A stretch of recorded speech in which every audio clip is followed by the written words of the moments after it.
दोन बहीण भावाची एक ही कहाणी. आठ पाटनगरात एक श्रीमंत कुटुंब होते. त्या कुटुंबामध्ये आई वडील बहीण भाऊ राहत होते. त्याच्या बहिणीचं एका गरीब घराण्यात लग्न झालं. मार्गशीर्ष महिना संपला, पौष महिन्यास सुरुवात झाली. पहिल्या रविवारी बहिणीने तिच्या घरी सूर्यनारायणाची पूजा केली. त्याच दिवशी भाऊ तिच्या घरी आला. ताई, आज घरी जेवायला ये असं सांगून निघून गेला. मग बहीण भावाच्या घरी जेवायला गेली तर भावाची बायको म्हणजेच भावजई झोपलेली होती. ते पाहून बहिणीने स्वतः स्वयंपाक केला. मग भावजईला बोलली, वहिनी चला आपण जेवण करूत. तर भावजई बोलली, नको, मला भूक नाही. मग बहीण जेवण न करता तेथून निघून गेली. चालता चालता तिला एक बोराचे झाड दिसले. काही बोर झाडाखाली पडलेली होती. तिला लागली होती भूक. मग तिने बोर खाऊन उपवास सोडला. दुसऱ्या रविवारी बहिणीने सूर्यनारायणाची पूजा केली. मग परत भाऊ तिच्या घरी येऊन म्हणाला, ताई चल जेवायला घरी असं म्हणून तो परत निघून गेला. पहिल्या रविवारी भावजईनं जसं केली तसंच दुसऱ्या रविवारी पण केली. मग बहीण तिच्या घरी परत निघाली. जाताना तिला बोराचं झाड दिसलं, पण त्याला एकही बोर नव्हता. पण त्या झाडाखाली एक मेलेला साप होता. तो साप घेऊन ती घरी गेली. तिला भूक लागली होती. घरी तर स्वयंपाकासाठी काहीच धान्य नव्हते.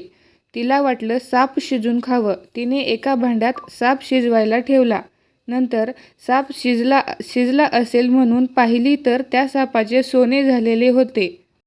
मग ती तिच्या पतीला आवाज देऊन बोलवली.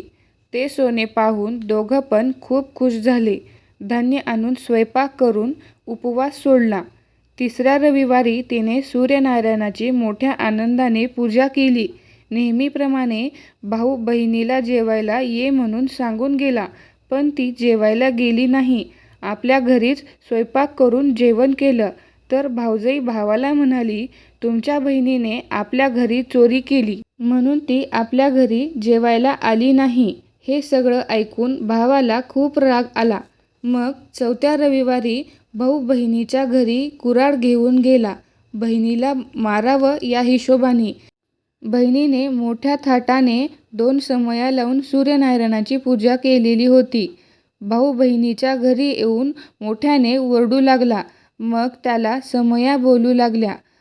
पहिल्या रविवारी आली, भावजई जेवायला दिली नाही. 4 बोरे खाऊन उपवास सोडला. दुसरी समई बोलली. दुसऱ्या रविवारी पण तसंच केलं. निघताना तिला बोराच्या झाडाखाली मेलेला साप दिसला. या सापालाच शिजून खावं असा विचार केला तर शिजवायला ठेवलेल्या त्या सापाचे सोने झाले. तर सोने विकून धान्य आणून स्वयंपाक करून खाल्ला. समयाचं बोलणं ऐकून भावाच्या हातातील कुऱ्हाड पडली. मग धावत घरात गेला.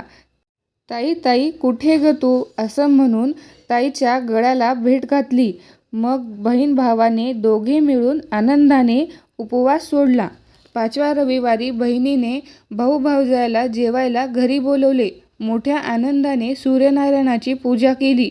बहीण भावाने आपापसात आहेर करून घेतला.